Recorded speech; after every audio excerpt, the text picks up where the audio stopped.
Hello guys, for today's video is paano nga ba gawin ang blur effect kagaya nito. Yan. So kung paano yan lang itutulong ko sa inyo. Pero bago ang lahat, ano ba ang natutulong ng blur effect? Ang kagandahan kasi guys, kapag naka-blurred ang ating background is naitatago natin yung makakalat nating background na nakikita sa likod. So kung paano, let's go. Punta lang tayo sa ating CapCut and then i-click natin ang new project. After nyan, piliin nyo lang yung videos na gawan nyo ng blurred effect and then i-add nyo lang po.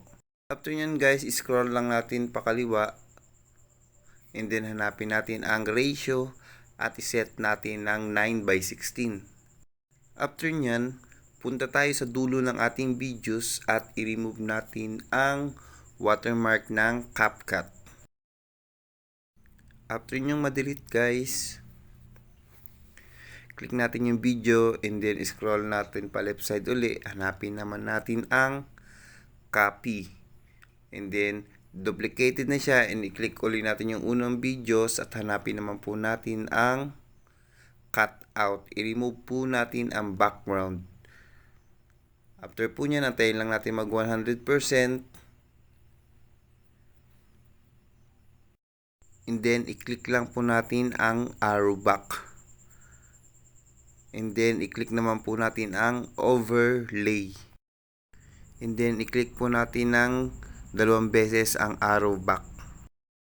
And then, hanapin natin ang effects. After nyan, i-click naman natin ang video effects. Under nyan, hanapin naman natin ang blur effect. At dyan po pwede nyong timplahin kung gaano ka-blurred yung gagawin nyong effects. Once na okay na, i-drag lang po natin yung blurred effect mula dulo hanggang dulo. Once good na, i-click naman po natin ang pixel sa taas.